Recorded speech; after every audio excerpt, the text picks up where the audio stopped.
Okay, let's unpack this. अगर किसी भी गगनचुंबी इमारत यानी एक बहुत बड़े स्काईस्क्रेपर को बनते हुए देखा जाए ना, तो एक बात बिल्कुल साफ होती है। कि उसकी मजबूती सिर्फ उसके बाहरी डिजाइन पर डिपेंड नहीं करती। बिल्कुल। उसकी जो असली ताकत है वो उसकी बुनियाद और उसमें इस्तेमाल होने वाले कच्चे माल पर निर्भर करती है। मतलब सोचिए, अगर किसी ऐसी जगह पर जहां सबसे ज्यादा लोड आना है, वहां लोहे की जगह लकड़ी का इस्तेमाल कर लिया जाए। या हाई ग्रेड सीमेंट की जगह सिर्फ मिट्टी भर दी जाए। एग्जैक्टली तो क्या होगा? पूरी की पूरी इमारत ताश के पत्तों की तरह ढह जाएगी। और पता है, बिल्कुल यही सेम चीज ना डेटा की दुनिया में भी होती है। हाँ, जो कि बहुत लोग इग्नोर कर देते हैं। सही कहा।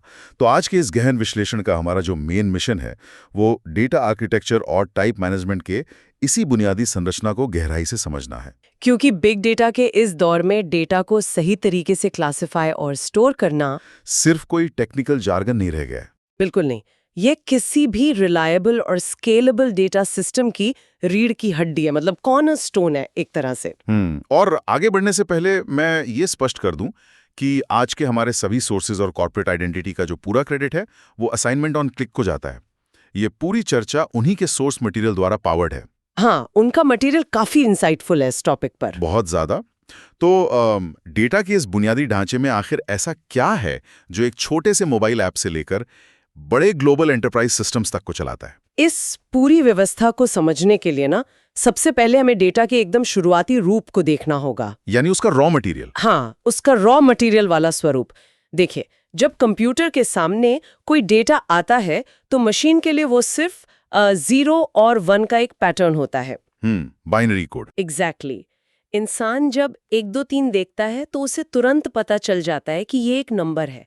लेकिन एक प्रोसेसर को कैसे पता चलेगा कि मेमोरी में सेव किए गए ये बाइनरी कोड किसी का नाम है, कोई तारीख है या फिर सच में कोई नंबर है? बस यहीं पर डेटा टाइप्स की अहमियत शुरू होती है। डेटा टाइप असल में मशीन को ये बताता है कि इस जानकारी को रीड कैसे करना है। अच्छा। उस पर ऑपरेशंस कैसे परफॉर्म करने हैं, और सबसे जरूरी बात, उसे स्टोर करने के लिए मेमोरी का कौन सा हिस्सा कैसे इस्तेमाल करना है। तो मतलब डेटा का प्रकार ही ये तय करता है कि मशीन उसके साथ कैसा बर्ताव करेगी। बिल्कुल। ये तो मुझे बिल्कुल एक बड़े सुपरमार्केट की तरह लग रहा है, जहां लिक्विड्स के लिए अलग सेक्शन होता है और सॉलिड्स के लिए अलग। हाँ, बहुत सही एनालॉजी है ये। मतलब अगर कोई तेल को पेपर बैग में डाल देगा तो जाहिर सी बात है रिसाव होगा और पूरा वेयरहाउस गंदा हो जाएगा। और डेटाबेस में भी यही गंदगी फैलती है अगर डेटा को उसके सही कंटेनर यानी सही टाइप में ना रखा जाए। तो अगर हम इन कंटेनर्स या टाइप्स की कैटेगरीज को देखें तो सबसे बुनियादी कैटेगरी कौन सी है? सबसे बेसिक है न्यूमेरिक डेटा टाइप्स, जो कैलकुलेशंस के लिए होते हैं। हाँ, ये मेनली गणितीय कैलकुलेशंस के लिए बने होते हैं। लेकिन दिलचस्प बात यह है कि मेमोरी और प्रोसेसर के लेवल पर सारे नंबर्स एक जैसे नहीं होते। अच्छा। हाँ, इन्हें मुख्य तौर पर 3 हिस्सों में बांटा जाता है। पहला है इंटीजर्स, यानी बिना डेसिमल वाले होल नंबर्स, जैसे 1 2 3। एग्जैक्टली। इनका इस्तेमाल वहां होता है जहां चीजों की गिनती करनी हो या डेटाबेस में इंडेक्सिंग करनी हो। जहां फ्रैक्शन या पॉइंट की कोई गुंजाइश नहीं है। मतलब या तो कोई चीज 1 होगी या 2 होगी। बिल्कुल सही। लेकिन इसके तुरंत बाद आते हैं फ्लोटिंग पॉइंट नंबर्स। ये वो नंबर्स हैं जिनमें डेसिमल होता है, राइट? हाँ, साइंटिफिक कम्युनिटी में जहां बहुत बड़ी या बहुत छोटी वैल्यूज कैलकुलेट करनी होती हैं, जैसे किसी गैलेक्सी की दूरी नापनी हो या एटम का साइज। टाइप्स जो खास तौर पर फाइनेंशियल एप्लीकेशंस में इस्तेमाल होती है। रुकिए, यहाँ मेरे दिमाग में एक बहुत ही बेसिक सवाल आ रहा है। पूछिए। अगर फ्लोटिंग पॉइंट और डेसिमल दोनों का ही काम फ्रैक्शनल वैल्यूज यानी डेसिमल वाले नंबर्स को हैंडल करना है, तो फिर फाइनेंशियल डेटा के लिए सिर्फ डेसिमल पर ही इतना जोर क्यों दिया गया है? ये बहुत ही बढ़िया सवाल है। मतलब मशीन के लिए तो दोनों में डेसिमल पॉइंट ही लग रहा है ना? दिखने में लग रहा है, लेकिन इसके काम करने का जो अंडरलाइंग मैकेनिज्म है ना, वो बिल्कुल अलग है। वो कैसे? देखिए, इंसान बेस 10 सिस्टम में सोचता है, लेकिन कंप्यूटर बेस 2 यानी बाइनरी में काम करता है। जब हम फ्लोटिंग पॉइंट में 0.1 या 0.2 जैसा कोई नंबर सेव करते हैं, तो बाइनरी सिस्टम उसे बिल्कुल सटीक तरीके से रिप्रेजेंट नहीं कर पाता। वो एक रिपीटिंग फ्रैक्शन बन जाता है। ओहो, मतलब वो अनंत तक चलता रहता है। हाँ, इस वजह से कंप्यूटर क्या करता है, उसे अपनी तरफ से राउंड ऑफ कर देता है। अच्छा, तो वो एग्जैक्ट वैल्यू नहीं रहती। बिल्कुल नहीं। अब साइंटिफिक कैलकुलेशन में शायद पॉइंट के बाद 7-8 जीरो लगाकर 1 लिखने से फर्क ना पड़े, लेकिन जब बात पैसों की होती है ना, तब तो एक एक पैसे का हिसाब रखना पड़ता है। एग्जैक्टली, वरना बड़े मॉनेटरी नुकसान हो सकते हैं। तो इसे ऐसे देखा जा सकता है कि फ्लोटिंग पॉइंट एक आम किराना दुकान की तौलने वाली मशीन है जिसमें थोड़ा 19-20 चल जाता है। हाँ, और डेसिमल टाइप? डेसिमल टाइप एक सुनार का तराजू है जहां एक रत्ती भर का भी फर्क मंजूर नहीं है। बहुत खूब। और ये सिर्फ तराजू का फर्क नहीं है। सोर्सेज में बताया गया है कि इसके बहुत गंभीर रियल वर्ल्ड परिणाम होते हैं। सच में? हाँ, इतिहास में ऐसे कई उदाहरण हैं जहां गलत डेटा टाइप की वजह से करोड़ों डॉलर्स का नुकसान हुआ है, जैसे कि 1996 में एरियन 5 रॉकेट का क्रैश होना। अरे बाप रे, रॉकेट क्रैश हो गया सिर्फ एक डेटा टाइप की वजह से? हाँ, वहाँ सॉफ्टवेयर में एक 64 बिट फ्लोटिंग पॉइंट नंबर को 16 बिट इंटीजर में कन्वर्ट करने की कोशिश की गई थी। मतलब एक बड़े डब्बे का सामान छोटे डब्बे में डालने की कोशिश। एग्जैक्टली, नंबर इतना बड़ा था कि वो 16 बिट की मेमोरी में फिट नहीं हुआ, जिसे इंटीजर ओवरफ्लो कहते हैं। और सिस्टम क्रैश हो गया? कुछ ही सेकेंड्स में करोड़ों डॉलर का रॉकेट खत्म हो गया। और फाइनेंस में भी यही होता है। अगर फ्लोट का इस्तेमाल किया जाए तो करोड़ों ट्रांजैक्शंस के बाद वो छोटी सी राउंडिंग एरर जुड़ कर लाखों रुपयों के घाटे में बदल सकती है। इसीलिए फाइनेंशियल डेटा में डेसिमल का इस्तेमाल होता है ताकि कोई बाइनरी अप्रोक्सीमेशन ना हो। बिल्कुल, वो डेसिमल के बाद की वैल्यू को एकदम एग्जैक्ट स्टोर करता है। तो न्यूमेरिक टाइप्स सिर्फ नंबर स्टोर नहीं करते बल्कि मेमोरी में उनके बिहेवियर को कंट्रोल करते हैं। सही कहा। लेकिन अगर नंबर्स को साइड में रखें तो डेटाबेस में सिर्फ गणित तो नहीं होता ना? नहीं, बिल्कुल नहीं। मतलब किसी भी एप्लीकेशन में नाम, पते या टेक्स्ट रिव्यूज भी होते हैं। डेटाबेस इन टेक्सचुअल चीजों को कैसे हैंडल करता है? इसके लिए स्ट्रिंग डेटा टाइप्स का इस्तेमाल होता है। स्ट्रिंग असल में कैरेक्टर्स का एक सीक्वेंस होता है। जैसे कोई नाम या एड्रेस? हाँ, एक सिंगल अक्षर से लेकर एक पूरी किताब का टेक्स्ट सब कुछ स्ट्रिंग के अंदर आ सकता है। लेकिन इनका मेन काम सिर्फ टेक्स्ट को चुपचाप स्टोर करना नहीं है। तो और क्या होता है? असली काम होता है स्ट्रिंग मैनिपुलेशन में। अच्छा, सोर्सेज में भी इस बात का जिक्र है कि स्ट्रिंग्स का इस्तेमाल टेक्स्ट को पार्स करने और कंकैटिनेट करने के लिए होता है। इसे थोड़ा आसान भाषा में समझते हैं। जैसे जब किसी वेबसाइट पर हम अपना फर्स्ट नेम और लास्ट नेम अलग-अलग डालते हैं और सिस्टम उसे जोड़कर welcome, first name, last name दिखाता है, तो ये कंकैटिनेशन है। हाँ, टेक्स्ट को जोड़ना कॉन्कैटिनेशन कहलाता है और पार्सिंग इसका उल्टा है। वो कैसे? मान लीजिए डेटाबेस में किसी का पूरा पता एक ही लाइन में सेव है, लेकिन आपको डिलीवरी के लिए सिर्फ शहर का नाम चाहिए। ओके। तो सिस्टम उस पूरी स्ट्रिंग को पढ़ेगा, कॉमा ढूंढेगा और शहर का नाम अलग से निकाल लेगा। अरे वाह, तो ये सब स्ट्रिंग डेटा टाइप के बिना मुमकिन नहीं है? बिल्कुल नहीं। और इसके अलावा एक और बहुत अहम डेटा टाइप है डेट और टाइम। देखने में तो ये भी स्ट्रिंग जैसा ही लगता है, लेकिन मशीन इसे बिल्कुल अलग तरह से हैंडल करती है। जाहिर है, क्योंकि अगर तारीख को हम सिर्फ टेक्स्ट की तरह सेव कर लें तो सिस्टम ये कैसे बताएगा कि दो तारीखों के बीच कितने दिनों का फासला है? एग्जैक्टली, टेक्स्ट को तो माइनस नहीं किया जा सकता ना। इसी वजह से डेट और time types time based calculations के लिए जरूरी है। इवेंट्स को ट्रैक करना, शेड्यूल्स बनाना। क्या जैसे e-commerce sites delivery date calculate करती हैं? हाँ, वो सब डेट और टाइम डेटा टाइप की मदद से ही होता है। Here's where it gets really interesting.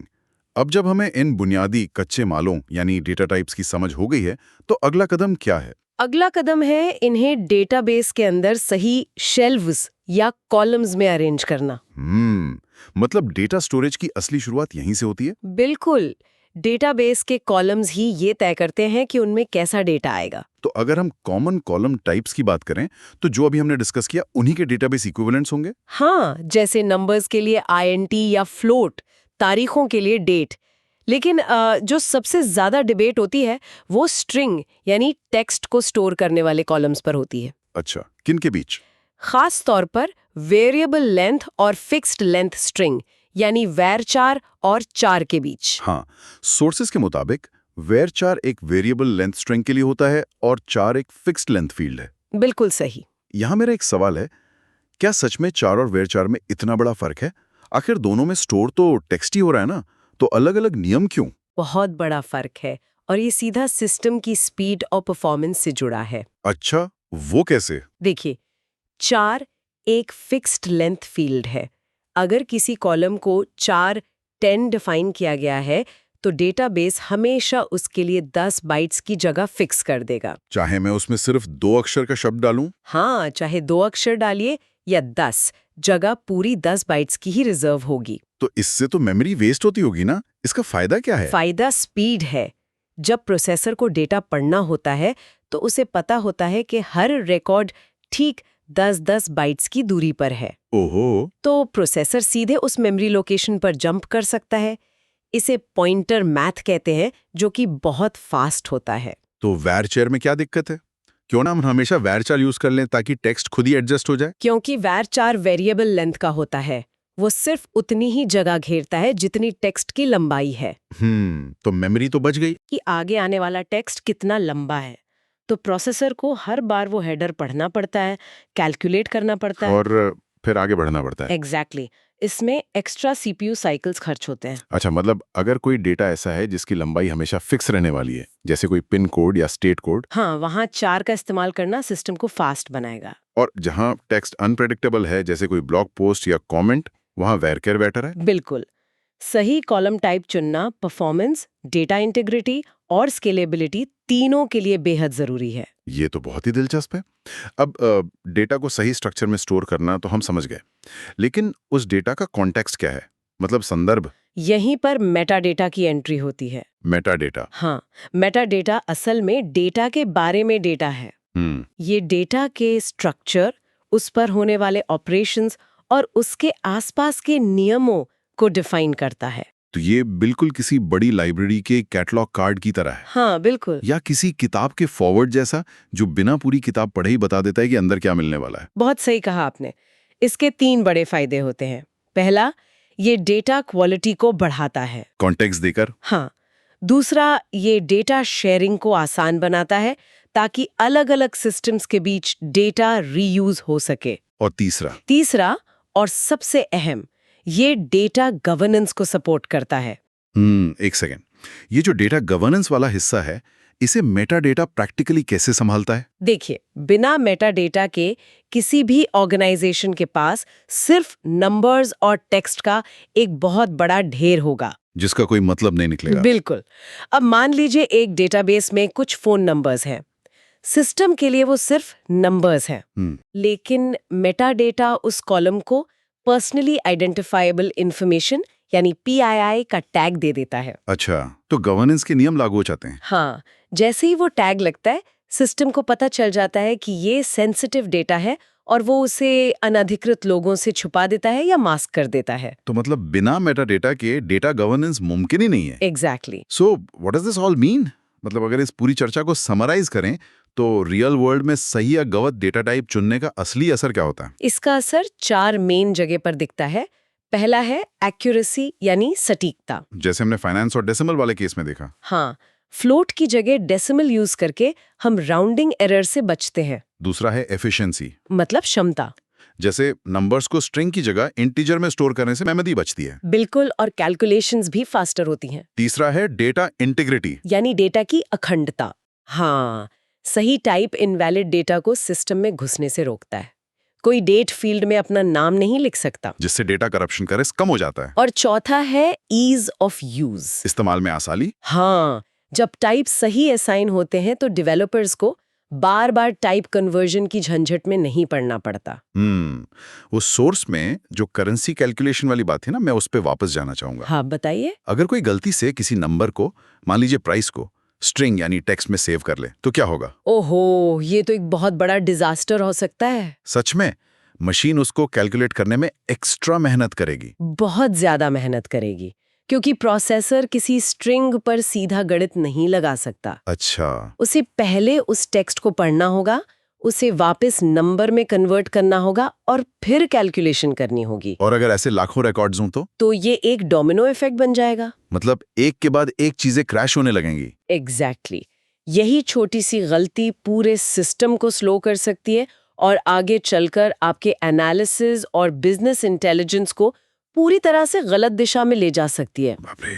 इस चर्चा से ये तो साफ हो जाता है कि डेटा टाइप्स और उनका स्ट्रक्चर सिर्फ किसी प्रोग्रामर की चेकलिस्ट का हिस्सा नहीं है। बिल्कुल नहीं। चाहे एक्यूरेसी हो, सिस्टम की स्पीड हो या डेटा इंटेग्रिटी को बचाना हो, ये सारी चीजें मिलकर एक रिलायबल डेटा सिस्टम बनाती हैं। और उसी सिस्टम के बेसिस पर ही आज के डेटा ड्रिवन बिजनेस डिसीजंस लिए जाते हैं।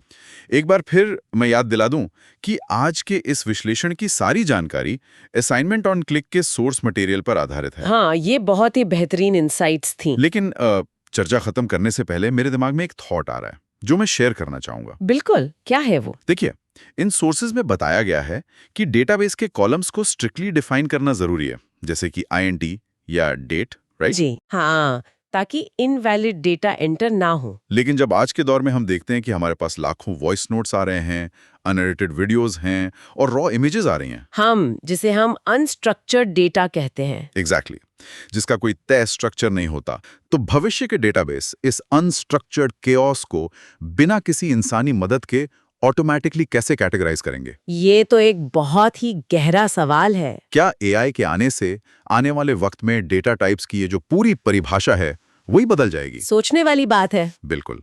और इसी नए विचार के साथ हम आज के इस गहन विश्लेषण को यहीं समाप्त करते हैं। तकनीकी दुनिया की इन गहराइयों को ऐसे ही एक्सप्लोर करते रहना जरूरी है।